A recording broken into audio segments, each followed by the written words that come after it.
Hello everyone, हम पढ़ रहे थे chapter number 4 force and pressure. आज हमें इसकी टेक्स्ट बुक एक्सरसाइज स्टार्ट करनी थी, तो स्टार्ट करते हैं। सबसे पहले हमारे पास something to know. First, fill in the blanks. For force to come into play the two concerned bodies must dash with each other. तो अगर फोर्स को हमें बीच में लाना है, इंटरेक्ट करवाना है, दो बॉडीज के बीच में फोर्स लानी है, तो क्या होना चाहिए? वो दो बॉडीज हैं, they must interact with each other. हम क्या लिखेंगे यहाँ पे? इसका आंसर हो जाएगा इंटरैक्ट। एक मिनट में लिख देता हूँ। They must interact with each other. Next, in a game of cricket, the stumps fall when the ball strikes them. This is an example of a dash force. तो जब भी स्टम्प्स गिरती हैं बॉल के स्ट्राइक होने पे, तो ये क्या है? Contact force. ये एग्जांपल है कॉन्टैक्ट फोर्स का, क्योंकि कॉन्टैक्ट हो रहा है बॉल और स्टम्प्स के बीच में। Third, to draw water from a well we have to dash the rope. हम क्या करते हैं? रोप को अपनी तरफ पुल करते हैं, ऊपर की तरफ। अगेंस्ट द ग्रेविटेशनल फोर्स हम उसे पुल करते हैं। Fourth, an unbalanced force acting on a moving object may change its dash and or its dash. अगर किसी मूविंग बॉडी पे या मूविंग ऑब्जेक्ट पे हम अनबैलेंस्ड फोर्स लगाते हैं, तो उसमें क्या होता है? Change in its speed. एक तो स्पीड में चेंज आता है, एंड और मतलब या फिर मतलब दोनों एक साथ भी हो सकते हैं या फिर अलग अलग भी हो सकते हैं। Speed and its direction. Speed बदल सकता है, डायरेक्शन बदल सकता है, दोनों एक साथ भी बदल सकता है। The force responsible for raising our body hair when we try to take off a terylene or polyester shirt in dry weather condition is an। अब ये अगर आपको समझ नहीं आया, क्वेश्चन में हमसे ये बोला है कि जब भी हम कोई ऐसा कपड़ा उतारते हैं, तो कभी कभी आपने देखा होगा स्वेटर्स वगैरह में चिंगारी सी निकलती है, कभी कभी हमारी बॉडी हेयर भी खड़े हो जाते हैं। So that is due to electric force. हमने पढ़ा है नॉन कॉन्टैक्ट फोर्स में इलेक्ट्रिक फोर्स। तो ये एग्जाम्पल मतलब ये किस तरीके का फोर्स है? Electric force. इसे हम कहेंगे इलेक्ट्रिक फोर्स। मैं यहाँ पे लिख देता हूँ electric force. Sixth, the atmospheric pressure dash as we move towards higher altitude. तो जैसे जैसे हम ऊपर आते हैं एटमॉस्फेरिक प्रेशर डिक्रीज होता है। Next, take the correct of oh sorry, मैं एक्चुअली एकदम लास्ट में पहुंच गया था। B, take the correct choice for the following statement. A batsman hits a cricket ball which then rolls on the level ground. After covering a short distance, the ball comes to rest. The ball stops due to। अब क्या reason है ball के stop होने का? जब भी कोई चीज ग्राउंड पे रोटेट करती है, तो उसके अपोजिट एक फोर्स लगती है, जिसे हम कहते हैं फ्रिक्शनल फोर्स। इसका आंसर होगा C, frictional force. Second, when two forces applied on an object are equal and opposite, then these forces। अब अगर दो फोर्सेज अप्लाई हो रही है ऑब्जेक्ट पे, इक्वल है और अपोजिट है, मतलब बैलेंस्ड फोर्सेज हैं, तो उसमें क्या होता है? Do not move the object but may cause a change in its shape. क्योंकि इन तीनों पार्ट्स में मूवमेंट के बारे में बात हो रही है, तो मूवमेंट तो वो करता है नहीं, सिर्फ चेंज इन शेप लाता है। तो इसका करेक्ट आंसर होगा हमारे पास D. Third, when two unbalanced force act on our body in opposite direction the net force is equal to. मतलब अगर दो अनबैलेंस्ड फोर्स लग रहे हैं किसी भी ऑब्जेक्ट पे, यहाँ से लग रहा है, यहाँ से लग रहा है, तो यहाँ पे मान लो ज्यादा मैग्नीट्यूड का है, यहाँ पे कम मैग्नीट्यूड का है, तो इसका मैग्नीट्यूड का मतलब आप समझते होंगे कि कितने आप मतलब यहाँ पे ज्यादा है, यहाँ पे ज्यादा है, इस तरफ कम है, इस तरफ ज्यादा फोर्स लग रहा है। सो क्या होगा इसमें कि जो डिफरेंस, जो नेट फोर्स होगा, वो होगा इन दोनों के बीच का डिफरेंस, और in the direction of larger force. जहां लार्ज फोर्स लग रही है उस डायरेक्शन मूव करेगा। जैसे ये वाली फोर्स इस तरफ को मूव कर देगी, इसे यहाँ पे ज्यादा फोर्स है, यहाँ पे कम फोर्स है, तो ये इस तरफ को मूव करेगा। इसका हमारे पास आंसर होगा C. Next, nails have a pointed end. Nail का जो एंड होता है वो पॉइंटेड होता है। क्यों होता है? Because of an increase in the effect of force exerted on them. मतलब पॉइंटेड एंड्स होते हैं, क्यों होते हैं? क्योंकि एरिया का में तो प्रेशर ज्यादा लगेगा, और इससे क्या होता है कि जो इफेक्ट है फोर्स का, जो हम उन पे लगा रहे हैं, जो इफेक्ट है फोर्स का, वो इंक्रीज हो जाता है। मतलब हम भले ही कम फोर्स लगाएं, लेकिन जो हमारी जो कम फोर्स का इफेक्ट होगा उस नेल पे, वो बहुत ज्यादा होगा, इसीलिए वो इजिली वॉल के या कहीं पे भी अंदर चली जाएगी। फिफ्थ पार्ट थोड़ा ध्यान से देखना।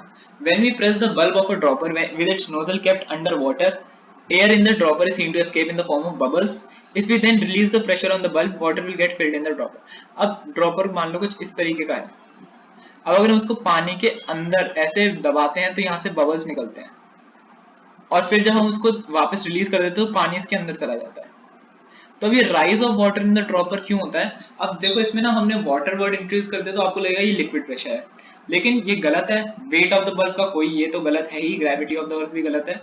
लिक्विड प्रेशर और एटमॉस्फेरिक प्रेशर में कंफ्यूजन हो जाएगी। तो इसका आंसर मैं आपको बताऊं लिक्विड प्रेशर नहीं होगा, इसका आंसर होगा एटमॉस्फेरिक प्रेशर, क्योंकि बल्ब के अंदर जो एटमॉस्फेरिक प्रेशर है मतलब जो एयर है वो खत्म हो जाती है। अब उस एयर के खत्म होने की वजह से क्या होता है कि जो यहाँ पे प्रेशर मतलब एयर नहीं है, यहाँ पे हाई प्रेशर है, यहाँ पे लो प्रेशर है, तो वो हाई प्रेशर से लो प्रेशर की तरफ मूव करता है and this is atmospheric pressure. C part, state true और false. A force has to be specified both in terms of magnitude as well as its direction. तो ये सही है, force एक वेक्टर क्वांटिटी है, so this is true. Frictional force is an example of non-contact force, ये false है, frictional force तभी लगती है जब contact में होती हैं दो surface. The effect of a force may change by changing the direction of the applied force. जो force का effect है वो change हो जाता है by changing the direction of the applied force. क्या ये सही है? क्या force का effect change in direction of the applied force ला सकता है? तो yes, it is true. The effect of a force may change by changing the direction of the applied force. मतलब अगर हम डायरेक्शन को चेंज करते हैं तो जो फोर्स का इफेक्ट है वो भी चेंज हो जाएगा, so it is true.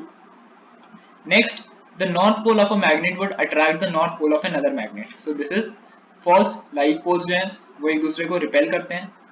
We can reduce the pressure of a given force by increasing the area over which the force acts.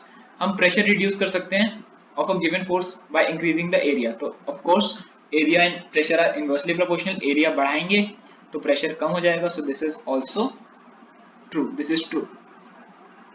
यहाँ पे हमने अपने C पार्ट तक खत्म कर लिए. नेक्स्ट हमारा आता है answer the following questions in brief.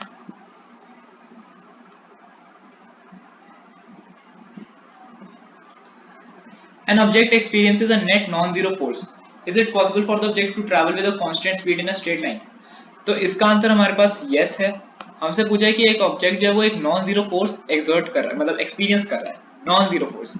Is it possible for the object to travel with a constant speed in a straight line? इसका आंसर यस है कि as non zero force mean है unbalanced force. Non zero force का क्या मतलब हो गया? Unbalanced force. Unbalanced force can change the state of rest along with shape and size. तो इसमें क्या होता है कि जो अनबैलेंस्ड फोर्स है वो उसकी स्टेट ऑफ रेस्ट मतलब वो रेस्ट पे है तो उसे मोशन में ला सकता है और उसकी शेप और साइज को भी चेंज कर सकता है.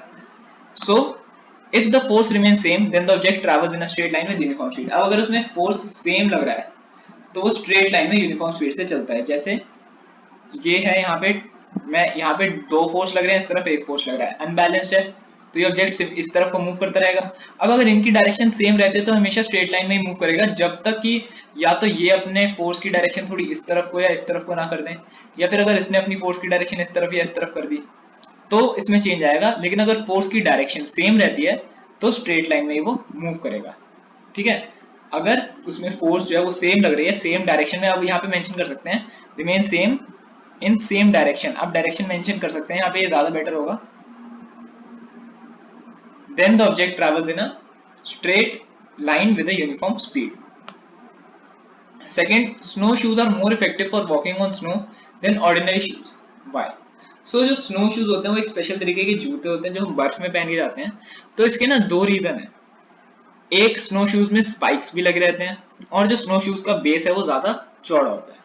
तो अब इस चैप्टर के लिए जो हमारा बेस है वो है, और मतलब इस चैप्टर के लिए जो हमारा पढ़ना है वो प्रेशर के बारे में है कि ऑर्डिनरी शूज का नैरो बेस होता है due to which they apply more pressure.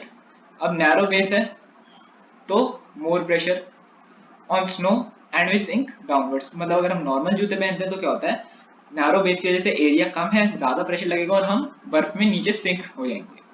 Snow shoes में क्या होता है, एरिया लार्ज होता है, एरिया लार्ज है तो प्रेशर कम लगेगा, हम ऊपर ही रहेंगे. और इसका सेकंड एक छोटा सा रीजन और होता है कि उनमें स्पाइक्स प्रेजेंट होते हैं, मतलब ऐसे कांटे से होते हैं छोटे छोटे, to increase friction. Friction increase होगा तो ऑफ कोर्स हमारा बैलेंस बेटर रहेगा. थर्ड क्वेश्चन आता है हमारे पास, when we throw a ball upwards what happens to its speed while it is going up. जब हम एक बॉल को ऊपर की तरफ थ्रो करते हैं तो उसकी स्पीड जो होती है वो धीरे धीरे कम हो जाती है. देखो होगा आपने, अगर आप बॉल को ऊपर फेंकोगे तो ऐसा थोड़ी ना वो यूनिवर्स में चली जाएगी तो स्पेस में चली जाएगी, वो धीरे धीरे कम होती रहती है उसकी speed. It is because of the gravitational force which continuously acts on the ball. हम जिस मोमेंट मतलब हम जिस बॉल पे हमेशा ग्रेविटेशनल फोर्स लग रहा है, जब हमने उसे हाथ में पकड़ा है तब भी उसमें ग्रेविटेशनल फोर्स लग रहा है, जिस मोमेंट पे हम उसे ऊपर फेंकते हैं उन सारे मोमेंट्स में भी उस पे ग्रेविटेशनल फोर्स लग रहा है कंटिन्यूअसली.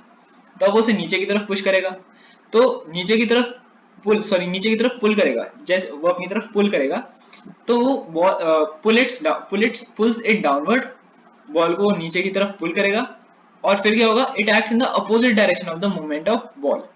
वो बॉल की अपोजिट डायरेक्शन में पुल कर रहा है, मतलब बॉल ऊपर को जा रही है और वो नीचे की तरफ पुल कर रहा है, तो ऑफ कोर्स उसकी स्पीड कम होगी और उसकी जब वो एक बार रुक जाएगी उसके बाद फिर वो डायरेक्ट नीचे आएगी। Fourth question, give two examples from daily life where a force may change the shape of an object. तो आप कुछ भी लिख सकते हैं जब दो एग्जांपल देने हैं, तो when apply we apply force on the dough मतलब आटा, तो by hands and its shape changes accordingly, तो जैसे ही हम आटे को उसमें मतलब फोर्स लगाते हैं अपने हाथों से तो उसकी शेप बदल जाती है। सिमिलरली क्ले जो है हम उसे डिफरेंट वेरियस शेप्स में मोल्ड कर सकते हैं by applying force through our hand, अपने हाथ अपने मस्कुलर फोर्स का इस्तेमाल करके हम क्या कर सकते हैं, क्ले को अलग अलग शेप में ला सकते हैं, आटे की शेप बदल सकते हैं। सो ये बेसिक एग्जांपल्स है, आप अपने आप से और भी कोई लिख सकते हैं। नेक्स्ट काफी बेसिक्स है, difference between contact and non contact force. तो कॉन्टैक्ट फोर्स क्या है, it results when two interacting bodies are in direct physical contact with each other, मतलब जब डायरेक्ट कॉन्टैक्ट में होती हैं तो होता है कॉन्टैक्ट फोर्स, और इसके एग्जांपल पढ़े मस्कुलर फोर्स और फ्रिक्शनल फोर्स। सेकंड होता है non contact force. Non contact force होता है it results when the two interacting bodies are not in physical contact with each other, मतलब नॉन कॉन्टैक्ट फोर्सेस क्या होती हैं जिसमें फिजिकल कॉन्टैक्ट में नहीं है, जैसे ग्रेविटेशनल फोर्स है वो हवा में भी लग रहा है जबकि वो कॉन्टैक्ट में नहीं है। मैग्नेटिक फोर्स, दो मैग्नेट्स कॉन्टैक्ट में नहीं है लेकिन फिर भी उनमें फोर्स लग रहा है, so it is non contact force. I hope आपको यहाँ तक समझ आए हुए होंगे। सिक्स्थ क्वेश्चन है, explain why porters place a round piece of cloth on their heads when they carry heavy loads। तो जब आपने देखा होगा जो पोर्टर्स होते हैं जो ट्रेन वगैरह में ट्रेन के पास मिलते हैं हमें, जो हमारा सामान कैरी करते हैं, तो वो अपने सर पे कुछ रखते हैं, या फिर गांव में भी आपने देखा होगा कि जो अगर जैसे मटके वगैरह लेके जाती हैं कोई औरतें वगैरह, तो अपने सर के ऊपर कुछ रख के लेके जाते हैं।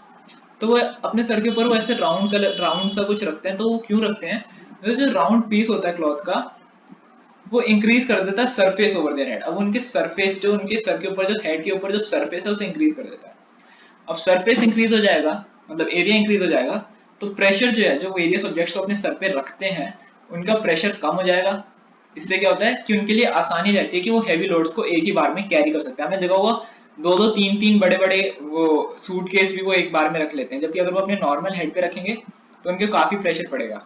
तो इसलिए वो क्या करते हैं, वो क्लॉथ पे रखते हैं जिससे एरिया हो जाता है कम और एरिया हो जाता है ज्यादा और प्रेशर हो जाता है कम। Hence there is an ease for them to carry heavy loads. यहाँ पे हमने शॉर्ट आंसर्स अपने पूरे कर लिए हैं। अब मैं लॉन्ग आंसर्स नेक्स्ट वीडियो में स्टार्ट करूंगा, और लॉन्ग वीडियोस के साथ लॉन्ग आंसर्स के साथ आपके इस चैप्टर के एंड में एक माइंड मैप भी दे रखा है, तो मैं आपको वो माइंड मैप भी समझा दूंगा नेक्स्ट वीडियो में।